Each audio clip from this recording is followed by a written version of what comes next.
Nick Fuentes, of course, he's an avowed white supremacist.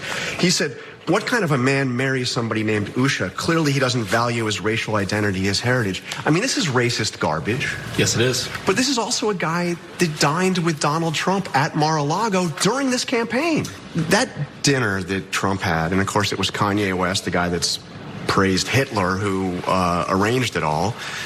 That was back a year and a half ago, and Trump still hasn't given a full-throated denouncement of this guy who said that terrible stuff, but he said, I mean, he's a white supremacist. Look, I think President Trump has issued plenty of condemnations on this. The one thing that I like, the one thing I like about Donald Trump, John, is that he actually will talk to anybody. But just because you talk to somebody doesn't mean you endorse their views. And look, I mean, Donald Trump spent a lot of quality time with my wife. Every time he sees her, he gives her a hug, tells her she's beautiful, and jokes around with her a little bit.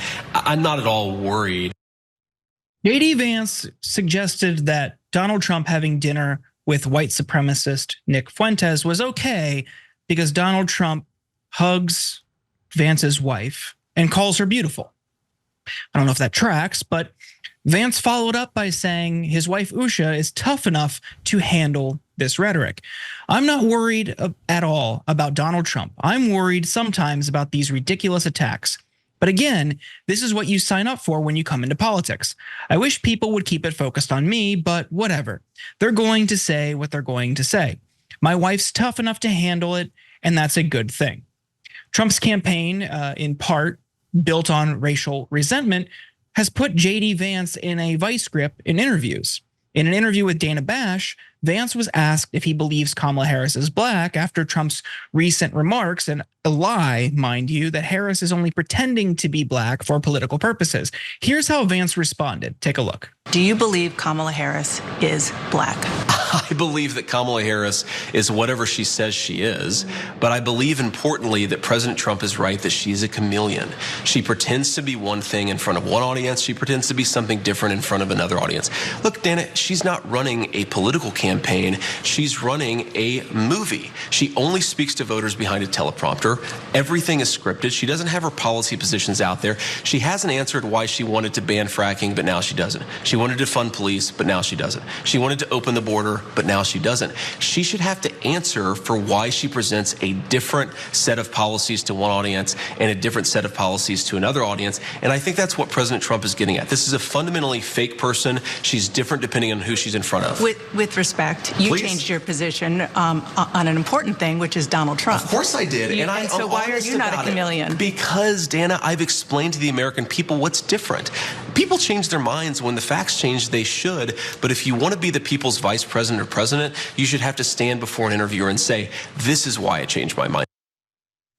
He didn't really explain himself there, Cenk, but what do you make of him trying to justify this dinner with Nick Fuentes?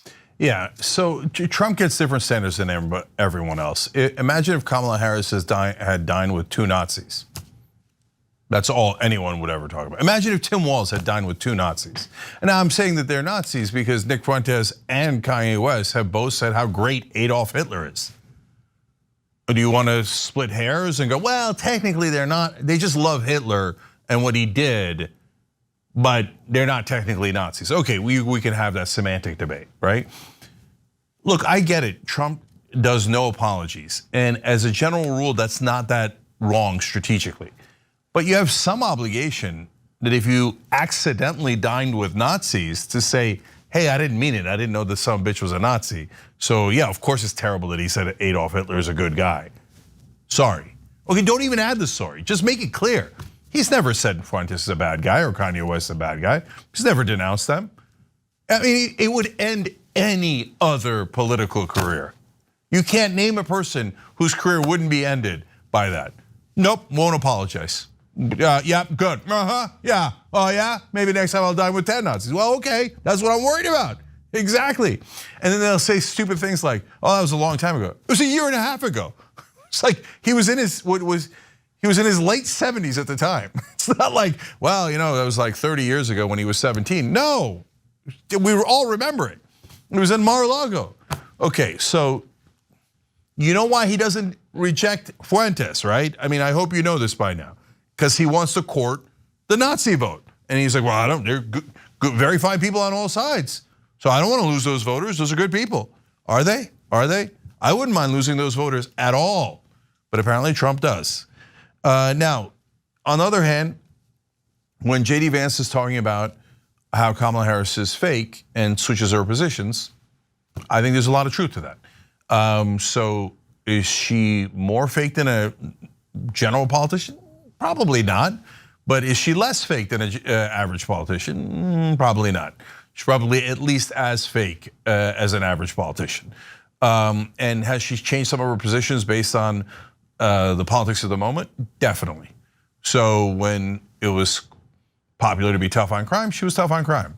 When it was popular to, help people who were looking to, get out of jail after, riots broke out, et cetera, and during the defund the police movement, yeah, she went in that direction.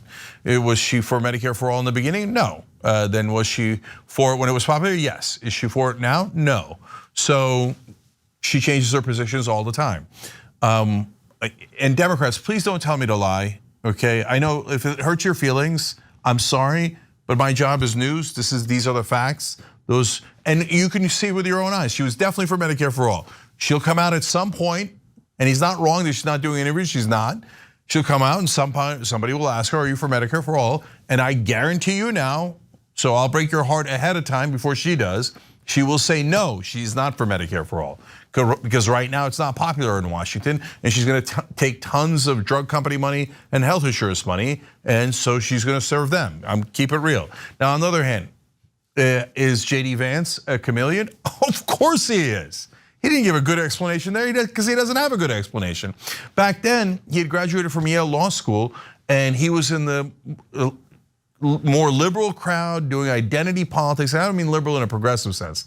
I mean these neoliberals that come out of Yale Law and all those type of schools, and there's good people that come out of there too, but he's not among them. And so these careerists, and he's like, oh yeah, my identity politics is I'm a poor dumb hillbilly. Or well, I'm not, but my family is. So hey, and then they all gave him credit for that. Oh, well, he comes from dumb hillbillies. Okay, and to me, I felt the whole thing was disgusting. So, but then when he changed to be a conservative who served Peter Thiel, because Peter Thiel, a giant tech billionaire in Northern California, gave him all the money to run his campaigns. And by the way, JD Vance is a venture capitalist. So he then turned around and was like, oh, did I say that Trump is Hitler? No, I mean Trump is the greatest. Why? What changed in that very short period of time? No, the only thing that changed was his career path. So he's like, oh, I will be more rich and famous and powerful if I lie in this direction instead of lying in that direction. JD Vance is scum. He's a very typical greasy corporate politician. He can't wait to rob you of almost all of your money and hand it to his Silicon Valley and Wall Street friends. Yeah, and again, he didn't even explain himself on his flip-flop. The simplest explanation for that is it benefited him when he wanted to run for Senate. Then all of a sudden it's, I love Trump. Trump's the best because he was courting his endorsement. And I think if you really want to get down to it, Trump meeting with Kanye West and Nick Fuentes for dinner, I don't think he was probably even aware of who Nick Fuentes was. I don't think he would be off-put by him so long as, both of the people he's meeting with likes him, supports him, will publicly advocate for him. Because that is really what motivates Trump, admiration from people. He will like you in return if you like him and to a greater extent, and especially publicly. That's all he really cares about in these types of relationships. That's how he engages in politics. And this isn't to say that he doesn't share those beliefs. I don't think that at all.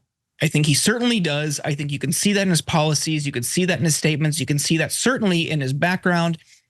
That's just who he is. But I think the simplest explanation for him meeting with them and not denouncing it is because, hey, they like me. Why would I turn my back on them? Hey, he's never done that. I can't think of a single instance where he has done that when that person still supports him, still remains loyal to him, and still throws their support behind him. So if it's a way into those voters, like you're saying, Cenk, the Nazi voters, sure, I love him back. That's just how he operates. You're 100% right. And same thing with the Saudis. He's like, why would I not like them? They bought my apartments for $30 to $40 million, so I like them. I don't know, because they dismembered a reporter. They're fundamentalist Muslim radicals who poisoned everything around them and killed endless number of people in Yemen? He's like, yeah, but they were good to me. Same thing with Fuentes. Like, oh, he's a Nazi who loves Adolf Hitler? Yeah, but he's good to me. Yeah, but it matters. No, he just has no morality at all. So it doesn't matter to him. You're a Nazi, you're a Saudi who dismembered someone. What's in it for me? And that's all Donald Trump cares about. And by the way, last thing, if you're considering voting for Donald Trump, you think he's gonna really have your best interest in mind? Or do you think maybe he has his own best interest in mind and he thinks, I'm just using these suckers and losers to get what I want and what's in my best interest? No, I'm sure he's an angel. If you think that, man, there isn't anybody who can't con you. Thanks for watching The Young Turks, really appreciate it. Another way to show support is through YouTube memberships. You'll get to interact with us more. There's live chat emojis, badges. You've got emojis of me, Anna, John, JR. So those are super fun. But you also get playback of our exclusive member-only shows and specials right after they air. So all of that, all you gotta do is click that join button right underneath the video. Thank you.